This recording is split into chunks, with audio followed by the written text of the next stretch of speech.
In the 11th century, Benedictine monks chose Cava dei Tirreni as the site for their Abbey of the Holy Trinity. It was a center of great Christian spirituality and a symbol of Western culture in medieval times.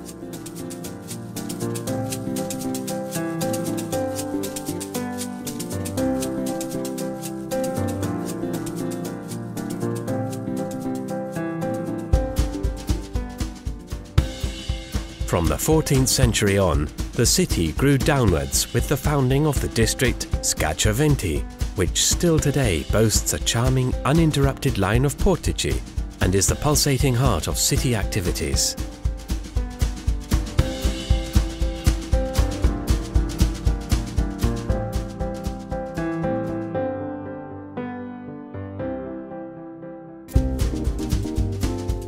Along the road, which almost plunges to the sea, facing the Bay of Salerno, we see the long line of shimmering towns of the Amalfi coast. Vietri sul Mare is bursting with master craftsmen's workshops, constantly renewing the ancient art of ceramics. Then come Cetara, Maiori and Minori.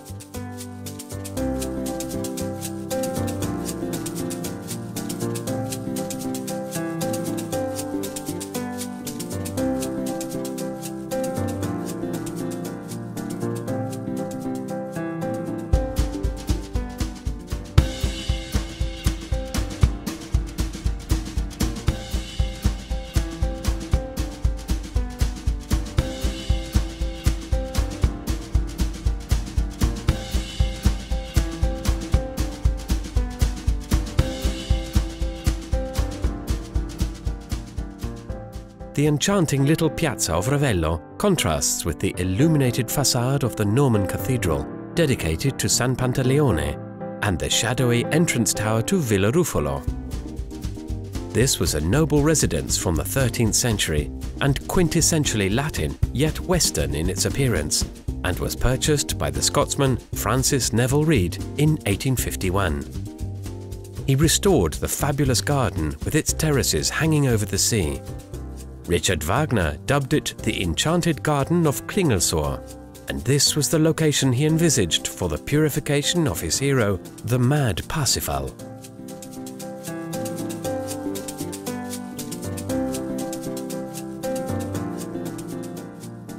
At the beginning of the 20th century, an English aristocrat named William Becket built Villa Cimbrone. The Belvedere was constructed on a rocky outcrop, the highest and most overhanging in Ravello.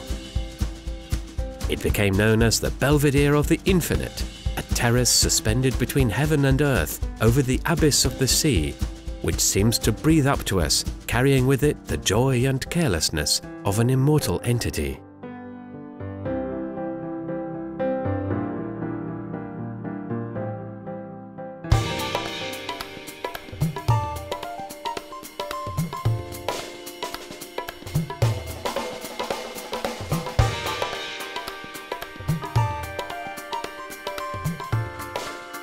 Amidst these natural amphitheatres, nestling amongst hillsides, terraces, lemon groves and steep plunging cliffs, we find the lemon, the true symbol of the coastline. This joyous fruit seems to represent the happiness, life and sunshine of this region. The ancient School of Medicine of Salerno once considered the lemon to have countless therapeutic qualities.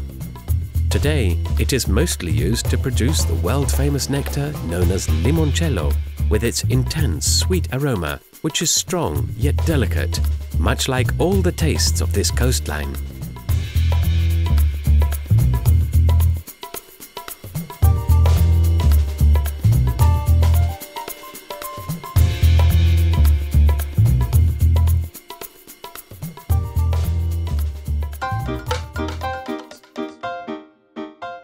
This mild climate and sunshine favours the growth of first-class grapevines.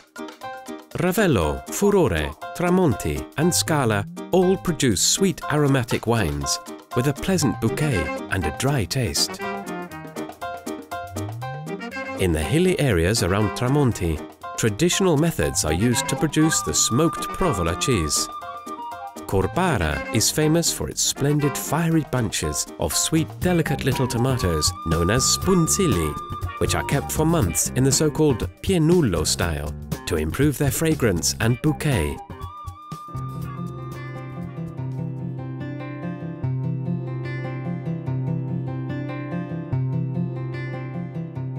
Amalfi welcomes its visitors in Piazza Flavio Gioia with its bronze monument to the inventor of the compass.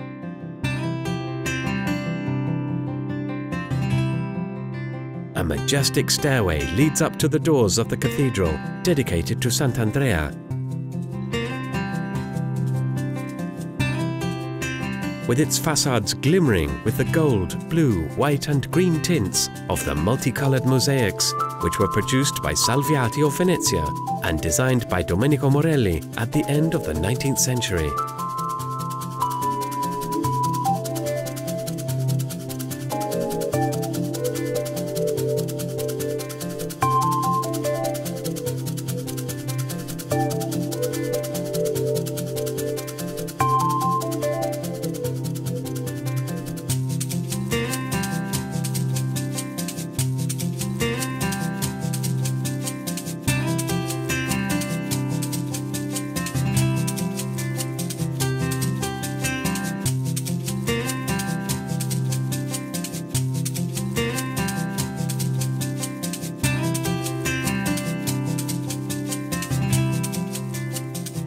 Not far from the centre, we find the Valley of Mulini, the mills which produce the famous handmade paper of Amalfi. The paper is still produced in traditional style, using hemp and linen fibres, which are soaked in water, then compressed and dried in the sun.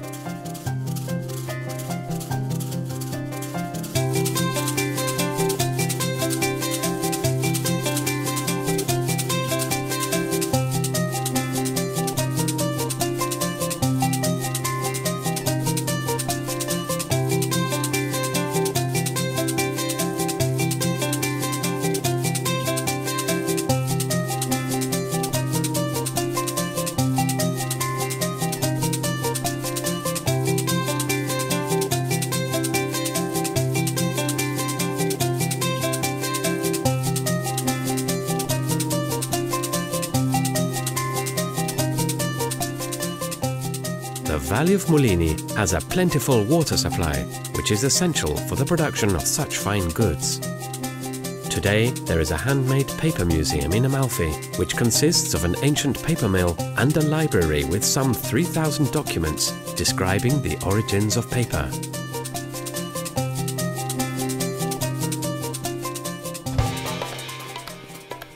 As we leave Amalfi, some 14 kilometers from Positano, we find the ravine of Furore, which was dug out by the waters of a mountain river rushing down from the high plains of Agerola.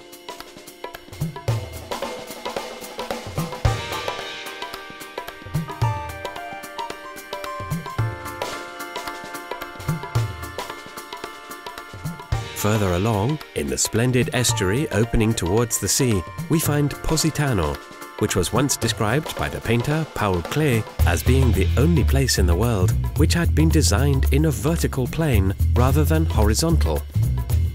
Positano has always attracted intellectuals and artists, who turned it into one of the most elegant salons of Europe. Visitors here have included Gorky and Lenin, Picasso, Cocteau and Eduardo de Filippo.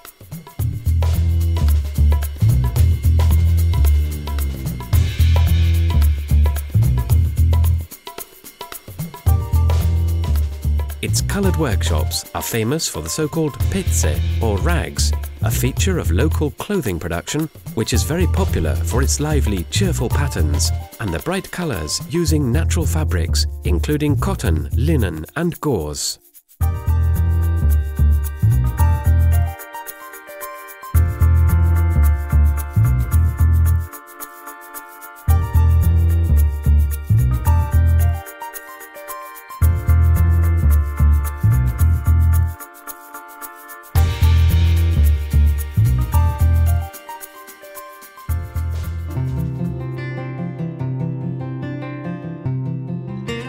The road from Positano to Sorrento passes Sant'Agata dei Due Golfi.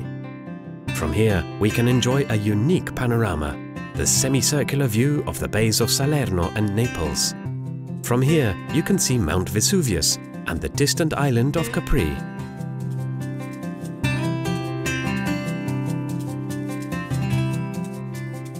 The charming city of Sorrento rises on a plain of tuffo rock. The shoreline along Marina Grande hosts most of the infrastructures for swimming, lidos and beaches. Marina Piccola, on the other hand, is where the motorboats and hydrofoils of the ferry companies can dock.